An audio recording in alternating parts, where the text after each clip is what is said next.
Hello दोस्तों, तो स्वागत है हमारे यूट्यूब चैनल एग्ज़ाम बोर्ड पे। तो दोस्तों, आपको 2 दिन से वीडियो टाइम पर उपलब्ध नहीं कराया जा रहा था, इसके लिए मुझे दुख है। लेकिन आपको आज से रोज़ के वीडियो उपलब्ध करा दी जाएगी, आपको यूट्यूब पे मिल जाएगी हमारे चैनल एग्ज़ाम बोर्ड पे। तो दोस्तों, आज हम बात करते हैं पहले क्वेश्चन की सेशन को आगे बढ़ाते हुए पॉलिटिकल साइंस।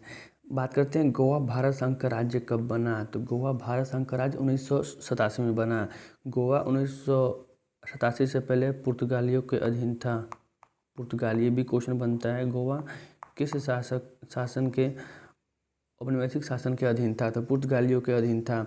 अगले क्वेश्चन की बात करते हैं कि भारत के प्रथम राष्ट्रपति कौन थे। तो भारत के प्रथम राष्ट्रपति डॉक्टर राजेंद्र प्रसाद थे। और ये भी क्वेश्चन पूछा हुआ है कि भारत का प्रथम प्रधानमंत्री कौन थे। तो नेहरू जी थे, पंडित जवाहरलाल नेहरू थे जो प्रथम प्रधानमंत्री थे। अगले क्वेश्चन की बात करते हैं, भारत का अंतिम गवर्नर जनरल कौन था। भारत का अंतिम गवर्नर जनरल लॉर्ड माउंटबेटन था। लेकिन यहीं अगर बात कर दें कि स्वतंत्र भारत का प्रथम भारतीय गवर्नर जनरल, स्वतंत्र भारत का प्रथम भारतीय गवर्नर जनरल तो सी राजगोपालाचारी। लेकिन वहीं अगर भारतीय न लगा के सिर्फ ये पूछे कि भारत का अंतिम गवर्नर जनरल कौन था, तो लॉर्ड माउंटबेटन। और ये दोनों क्वेश्चन में हमेशा कंफ्यूज करते हैं। क्वेश्चन है, संविधान की प्रस्तावना में बंधुता का क्या अर्थ रखा गया है और बंधुता का आदर क्यों रखा गया है।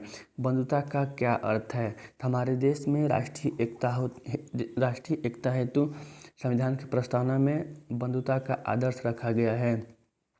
ठीक है, संविधान की प्रस्तावना में बंधुता का आदर्श राष्ट्रीय एकता हेतु रखा गया है।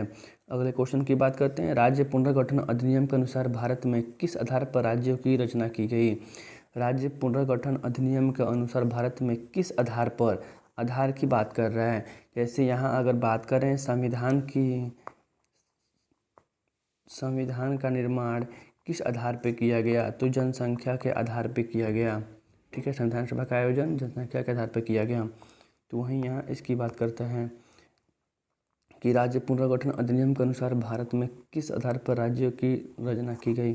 तो भाषा के आधार पर राज्य पुनर्गठन अधिनियम के अनुसार भारत में राज्यों की रचना की गई। भाषा कौन सी थी उस समय जो प्रथम राज्य की स्थापना की गई? उसकी भाषा तेलुगु थी जो आंध्र प्रदेश की स्थापना की गई 1953 में। भाषा के आधार पर बनने वाला प्रथम राज्य था। आगे बात करते हैं क्वेश्चन में, संविधान ने किस भाषा को राजभाषा का दर्जा दिया है। तो संविधान ने हिंदी भाषा को राजभाषा का दर्जा दिया है। क्वेश्चन बात करते हैं, भारत के प्रथम राष्ट्रपति कौन थे। तो भारत के प्रथम राष्ट्रपति डॉक्टर राजेंद्र प्रसाद। ये क्वेश्चन को 2 बार रिपीट कर दिया है। आगे बढ़ते हैं, क्वेश्चन है इस क्वेश्चन को भी 2 बार रिपीट कर दिया है, इसको छोड़ते हैं, आगे बढ़ते हैं। क्वेश्चन देखते हैं, गोवा दमन एवं दीव। क्वेश्चन है, गोवा दमन और दीव किस यूरोपीय देश के उपनिवेश थे। तो ये भी क्वेश्चन पूछता है, पुर्तगाल के अधीन थे। मतलब 1987 से पहले गोवा पुर्तगालियों का अधीन था। दमन एवं दीव पुर्तगालियों के उपनिवेश थे। आगे क्वेश्चन की बात करते हैं, किस देश ने सबसे अधिक बार सुरक्षा परिषद में वीटो का प्रयोग किया है। वीटो का प्रयोग किया है मतलब जो सुरक्षा परिषद है, सिक्योरिटी काउंसिल है, उसमें 5 देश जो अस्थायी रूप से, अस्थायी नहीं मतलब बिल्कुल अस्थायी रूप से मौजूद हैं, जिसमें भारत भी होड़ में शामिल है। उसमें सबसे ज़्यादा बार रूस ने वीटो निषेधाधिकार के मामले में वीटो का प्रयोग किया है। सबसे ज़्यादा बार रूस ने, यहाँ क्वेश्चन उसी की बात कर रहे हैं कि सबसे अधिक बार सुरक्षा परिषद में किस देश ने वीटो का प्रयोग किया है। तो रूस ने किया है। अगले क्वेश्चन की बात करते हैं, ताशकंद समझौता पर हस्ताक्षर कब हुए थे। ताशकंद समझौता पर हस्ताक्षर 1966 में हुए थे। ठीक है, अगले क्वेश्चन की बात करते हैं, सिक्किम भारत का हिस्सा कब बना। तो सिक्किम भारत का हिस्सा 1975 में बना। सिक्किम भारत का हिस्सा 1975 में बना। अगले क्वेश्चन की बात करते हैं। भारत में वर्तमान में कुल कितने राज्य और कितने केंद्र शासित प्रदेश हैं?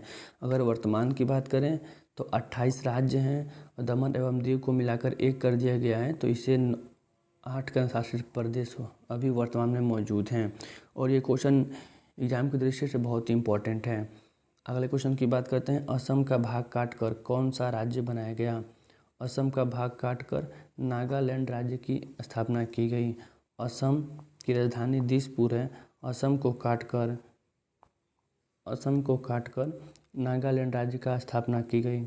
बात करते हैं अब अगले क्वेश्चन की। शिमला समझौता पर भारत के किस प्रधानमंत्री ने हस्ताक्षर किया था? शिमला समझौता जो 1972 में हुई थी, उस पर पंडित जवाहरलाल नेहरू ने हस्ताक्षर किए थे। ठीक है, अगले क्वेश्चन की बात करते हैं। अगला क्वेश्चन है, संविधान सभा के अध्यक्ष कौन थे? तो संविधान सभा के अध्यक्ष डॉक्टर राजेंद्र प्रसाद थे। और ये क्वेश्चन कई बार पूछा जा चुका है कि संविधान सभा के अध्यक्ष कौन थे? डॉक्टर राजेंद्र प्रसाद थे। अगले क्वेश्चन की बात करते हैं जिस क्वेश्चन को हमने पहले ही डिस्कस किया है। स्वतंत्र भारत का प्रथम गवर्नर जनरल कौन थे? क्या बोले? स्वतंत्र भारत, तो सी राजगोपालाचारी। वही कहे भारत का अंतिम गवर्नर जनरल कौन थे? तो लॉर्ड माउंटबेटन। अगले क्वेश्चन की बात करें। संविधान के प्रारूप समिति के अध्यक्ष कौन थे? संविधान में जो प्रारूप समिति का गठन किया गया था, इसमें 7 मेंबर शामिल थे। उसमें उसकी अध्यक्षता डॉक्टर भीमराव अंबेडकर को सौंपी गई थी। मतलब संविधान सभा में प्रारूप समिति के अध्यक्ष डॉक्टर भीमराव अंबेडकर थे। अगले क्वेश्चन की बात करते हैं कि भारतीय राष्ट्रीय कांग्रेस के संस्थापक कौन थे? भारतीय राष्ट्रीय कांग्रेस के संस्थापक A.O. ह्यूम थे। A.O. ह्यूम को हर्मिट ऑफ शिमला के नाम से भी जाना जाता है और ये भारतीय राष्ट्रीय कांग्रेस के संस्थापक थे। अगले क्वेश्चन की बात करते हैं। भारतीय संविधान की 8वीं अनुसूची का संबंध किससे है? संविधान की जो 8वीं अनुसूची है, अनुच्छेद 343 का संबंध हिंदी भाषा से और राजभाषा का संबंध संविधान का अनुच्छेद 343 से है, 343 से है। यही क्वेश्चन की बात कर रहे हैं। भारतीय संविधान की 8वीं अनुसूची का संबंध, संविधान की जो 8वीं अनुसूची है उसका संबंध भाषाओं की सूची से है। उसमें भाषाओं का विवरण किया गया है। अगले क्वेश्चन की बात करते हैं। भारत के प्रथम उपराष्ट्रपति कौन थे? और ये क्वेश्चन हमेशा पूछा जाता है कि भारत के प्रथम राष्ट्रपति, भारत के प्रथम प्रधानमंत्री, भारत के प्रथम गृह मंत्री, भारत के प्रथम उप प्रधानमंत्री और भारत के प्रथम उपराष्ट्रपति कौन थे? Doctor S Radhakrishna. यहाँ एक क्वेश्चन की बात कर लेते हैं जो सब्जेक्टिव है। सब्जेक्टिव में आपको ये क्वेश्चन हमेशा पूछा जाता है कि कश्मीर की समस्या पर एक निबंध लिखें, या पूछेगा कि जम्मू कश्मीर भारत का अभिन्न अंग है कैसे। और ये क्वेश्चन हमेशा एग्जाम में पूछे जाते हैं कि जम्मू कश्मीर भारत का अभिन्न अंग था, अभिन्न अंग है कैसे, या कश्मीर की समस्या क्या है इसका वर्णन करें। तो आगे हम बात कर रहे हैं इसी क्वेश्चन को देखते हुए। कह रहा है कि भारत में लगभग 565 देशी रियासतें थीं। मतलब कहने का ये है कि जब ब्रिटिश शासन के अधीन जब हमें स्वतंत्रता प्राप्त हुई तो उस समय देश में सबसे बड़ी चुनौती राष्ट्रीय एकता कायम करना था। राज्यों के बीच राष्ट्रीय एकता को कायम करने की सबसे बड़ी चुनौती थी। उसी में बात, और इसी चुनौती को निपटने के लिए सरदार वल्लभ भाई पटेल को आगे आना पड़ा। तो भारत में लगभग 565 देशी रियासतें थीं, लेकिन 1947 के भारत शासन अधिनियम 1947 के भारत स्वतंत्रता अधिनियम के में यह प्रावधान था कि रियासत का राजा अपनी रियासत को भारत में मिलाए या पाकिस्तान में मिलाए या स्वतंत्र बना रहे। लेकिन कश्मीर के राजा हरि सिंह ने तीसरा विकल्प चुना और उन्होंने स्वतंत्र रहने की घोषणा कर दी। इसी स्थिति का लाभ उठाकर पाकिस्तान उन पर हमला कर देता है, कश्मीर पर हमला कर देता है। कहने का ये मतलब था, यह बात हो रही है 1947 की, 1947 की बात हो रही है। 1947 में स्वतंत्र भारत में 565 देशी रियासतें थी, कहीं कहीं 562 देता है, ठीक है ना, रियासतें थीं और देशी रियासतें थीं। लेकिन 1947 का जो भारत शासन अधिनियम था उसमें यह प्रावधान था कि कोई देशी रियासत या तो भारत में मिले या पाकिस्तान में मिले या खुद को स्वतंत्र बना रहे। लेकिन जम्मू कश्मीर के जो राजा हरि सिंह थे उन्होंने तीसरा विकल्प को चुना और उन्होंने मतलब भारत से अलग रहने की एक मतलब स्वतंत्र राज्य की स्थापना की सोच बना रखी थी। और इसी स्थिति का लाभ उठाकर जम्मू कश्मीर पर पाकिस्तान ने आक्रमण कर दिया। भारत सरकार वहां अपनी सेनाएं नहीं भेज सकती थी क्योंकि जम्मू कश्मीर का भारत संघ में विलय नहीं हुआ था। विलय पत्र को इंस्ट्रूमेंट ऑफ सक्सेशन के नाम से जाना जाता है। एक विलय पत्र मतलब सभी देशी रियासतों को प्रदान की गई कि अगर आप स्वतंत्र रहना चाहते हैं तो आप रहिए, लेकिन अगर आप भारत संघ में या पाकिस्तान में मिलना चाहते हैं तो आप इस विलय पत्र पर हस्ताक्षर करके मिल सकते हैं। लेकिन जम्मू कश्मीर के राजा हरि सिंह ने ऐसा नहीं किया और इसी मतलब स्थिति का लाभ उठाकर जो पाकिस्तान देश था उस पर आक्रमण कर देता है। और उस समय जम्मू कश्मीर का भारत संघ में विलय नहीं हुआ रहता है, तब वहाँ अपनी सेनाएं भारत नहीं भेज सकता है। लेकिन 26 अक्टूबर देखिए, आज बात करते हैं 26 अक्टूबर 1947 को राजा हरि सिंह ने भारत के विलय पत्र पर हस्ताक्षर कर दिए। तब हमारी सेनाएं वहाँ पहुँची जिससे युद्ध विराम हो गया। लेकिन युद्ध विराम होने के बाद 1/3 भाग पाकिस्तान के कब्जे में चला गया और आज पाकिस्तान उसी को आज़ाद कश्मीर का नाम देता है। ठीक है, जैसे पाकिस्तान ने आज़ाद कश्मीर का नाम दिया। अतः स्थिति को समझते हुए जम्मू कश्मीर को विशेष राज्य का दर्जा दे दिया गया। इसी बीच एक संविधान सभा का आयोजन किया गया जिसने कश्मीर का संविधान बनाया।